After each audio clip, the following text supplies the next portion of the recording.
ಮಾನ್ಯ ಪ್ರಧಾನಮಂತ್ರಿಯವರು ಆಗಸ್ಟ್ 10ನೇ ತಾರೀಕು ಬರ್ತಾ ಇದ್ದಾರಲ್ಲ ಯೆಲ್ಲೋ ಲೈನ್ ಉದ್ಘಾಟನೆಗೆ. ನಿಮ್ಮ ಈ ಕೆಲವು ಸಂಸದರಿದಾರಲ್ಲ, ಯಾರು ಚಿಕ್ಕ ಹುಡುಗರ ತರ ಆಡ್ತಾರೆ, ಯಾರು ಸೀರಿಯಸ್ನೆಸ್ ಇಲ್ಲ, ಏನಿಲ್ಲ.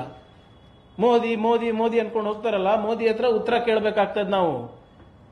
ಒ former cabinet minister, a sitting member of parliament, has been accused of extortion, has been accused of bribery, and is responsible for the death of a scheduled caste person. What does Mr. Modi have to say for this? ಇದನ್ನಾನೇ ಎಲ್ಲ ಬೇರೆ ಕಡೆ ಆಗಿದ್ರೆ ಮೋದಿ ಅವರು ಬಂದು ಇವತ್ತು ಭಾಷಣದಲ್ಲಿ ಹೇಳ್ತಾ ಇದ್ರು, ಆಗಸ್ಟ್ 10th ಭಾಷಣದಲ್ಲಿ ಹೇಳ್ತಾ ಇದ್ರಿ, ಏನಾದರೂ ಬೇರೆ ಕಡೆ ಆಗಿದ್ದಿದ್ರೆ, ಇದು ಕಾಂಗ್ರೆಸ್ ಶಾಸಕರದ್ದು ಯಾರ್ದಾದ್ರೂ ಹೆಸರು ಏನಾದರೂ ನಮ್ಮ ಸರ್ಕಾರದಿದ್ದೇನೋ. ಇವತ್ತು ನಾವು ನಮ್ಮ ಆಗ್ರಹ ಇಷ್ಟೇ, ನಮ್ಮ ಕರ್ತವ್ಯ ನಾವು ಮಾಡ್ತೀವಿ. As a government we are responsible government. ಇದನ್ನ ಏನು ಲಾಜಿಕಲ್ ಎಂಡಿಗೆ ತಗೊಂಡು ಹೋಗ್ತೀವಿ, ಲೀಗಲ್ ಆಗಿ ನಾವು ಏನು ಮಾಡಬೇಕೋ ಮಾಡ್ತೀವಿ. ಆದರೆ ಹಿಂದೆ ಪ್ರಕರಣಗಳಲ್ಲಿ ಯಾವ ರೀತಿ ಬಿಜೆಪಿಯವರು ವರ್ತನೆ ಮಾಡಿದ್ರು ಅದೇ ರೀತಿಯಾಗಿ ತಾವು ನ್ಯಾಯ ಕೊಡಿಸ್ತೀರಾ? ನಿಮ್ಮವರಿಂದ ಅನ್ಯಾಯ ಆಗಿದೆ.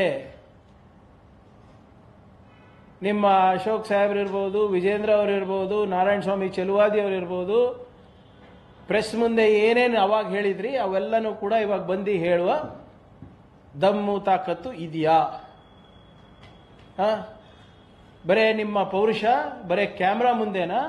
ಏನು ನಿಜವಾಗ್ಲೂ ಸಾಮಾಜಿಕ ನ್ಯಾಯ ಕೊಡಿಸೋದ್ರಲ್ಲಿ ನೀವು ಬದ್ಧತೆ ಇದೆಯಾ ಅಂತ ನೀವು ಹೇಳಬೇಕಾಗ್ತದೆ. ಈಗಾಗಲೇ ಸುಧಾಕರ್ ಅವರು ಹೇಳ್ದಂಗೆ ಇದ್ರ ಬಗ್ಗೆ ಯಾವುದೇ ರೀತಿಯಾದಂಥ ಕಾಂಪ್ರಮೈಸ್ ಇಲ್ಲ.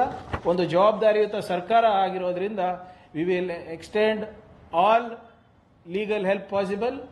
ಆಮೇಲೆ ನಮ್ಮ ಇಲಾಖೆಯಿಂದ ವಿಶೇಷವಾಗಿ, ಯಾಕಂದರೆ ಅದು ಜಿಲ್ಲಾ ಪಂಚಾಯತ್ ಕಚೇರಿ ಆವರಣದಲ್ಲಿ ಆಗಿರೋದ್ರಿಂದ ಆ ಕುಟುಂಬಕ್ಕೆ ಏನೇನು ಸಹಕಾರ ನಾವು ಸರ್ಕಾರದಿಂದ ಮಾಡಬಹುದು ಅದನ್ನು ನಾವು ಮಾಡ್ತೀವಿ ಅಂತ ತಮ್ಮ ಹತ್ರ ನಾನು ಹೇಳಲಿಕ್ಕೆ ನಾನು ಬಯಸ್ತಾ ಇದ್ದೀನಿ. ಇನ್ನೊಂದು ವಿಷಯ, ನಮ್ಮ ಈ ಯೆಲ್ಲೋ ಲೈನ್ ಬಗ್ಗೆ ಸಾಕಷ್ಟು ರಾಜಕೀಯ ನಡೀತಾ ಇದೆ. ನಮ್ಮ ಬಿಜೆಪಿ ಸಂಸದರು ಕೆಲವು ಜನ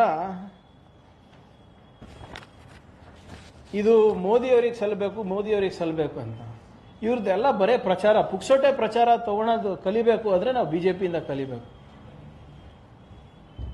ಏನು ಕೆಲಸ ಮಾಡೋದಿಲ್ಲ, ಅನುದಾನ ಕೊಡೋದಿಲ್ಲ, ಪ್ರಚಾರ ಮಾತ್ರ ಬಿಟ್ಟು ತಗೊಳೋದ್ರಲ್ಲಿ ಇವ್ರು ನಂಬರ್ 1 ಇದ್ದಾರೆ.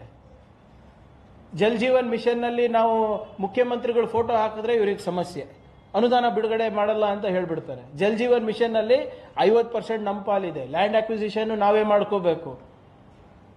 ಈ ಒಂದು ಉದಾಹರಣೆ ಕೊಡ್ತೀನಿ. ಹಿಂದಿನ ಆರ್ಥಿಕ ಇದರಲ್ಲಿ ವರ್ಷದಲ್ಲಿ ನಮಗೆ 2700 ಚಿಲ್ಲರೆ ಬರಬೇಕಾಗಿತ್ತು ಜಲ್ ಜೀವನ್ ಮಿಷನ್ನಲ್ಲಿ ಕೇಂದ್ರ ಸರ್ಕಾರದಿಂದ. ನಮಗೆ ಬಂದಿರೋದು 517 ಕೋಟಿ ರೂಪಾಯಿ.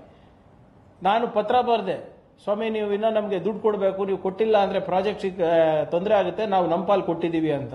ಅವ್ರೇನು ಬರೀತಾರೆ ಗೊತ್ತಾ, ವಾಪಸ್ ಲಿಖಿತ ಮೂಲಕ, ನನ್ನ ಹತ್ರ ಸಾಕ್ಷಿ ಇದೆ, ನೀವು ದಯವಿಟ್ಟು ನೀವು ಕೊಡಿ, ಆಮೇಲೆ ನಾವು ಮುಂದಿನ ಆರ್ಥಿಕ ವರ್ಷದಲ್ಲಿ ಅಡ್ಜಸ್ಟ್ ಮಾಡ್ತೀವಿ ಅಂತ ಕೊಟ್ಟಿದ್ದಾರೆ ದ ಮಿನಿಸ್ಟರ್. ಇವಾಗ BMRCLದು ಅಷ್ಟೇ, ಅದೇ ಕತೆ ಇದೆ. ಇವರೆಲ್ಲ ಇಷ್ಟೆಲ್ಲ ಮಾತಾಡ್ತಾ ಇದ್ದಾರಲ್ಲ ಬಿಜೆಪಿಯವರು, ಮೋದಿ ಮೋದಿ ಅಂತ ಮತ್ತೆ ಇವರು ಕುಣಿತಾ ಇದ್ದಾರೆ, ಗುಣಗಾನ ಮಾಡ್ತಾ ಇದ್ದಾರಲ್ಲ. ಈ ಟೋಟಲ್ BMRCL ಪ್ರಾಜೆಕ್ಟು 55,035 ಕೋಟಿ ರೂಪಾಯಿ. ಎಷ್ಟು ಕೊಟ್ಟಿದ್ದಾರೆ ಗೊತ್ತಾ ಇಲ್ಲಿವರೆಗೂ ಅವರು? 7,468.76. Only 13.57% of the cost they have borne till now.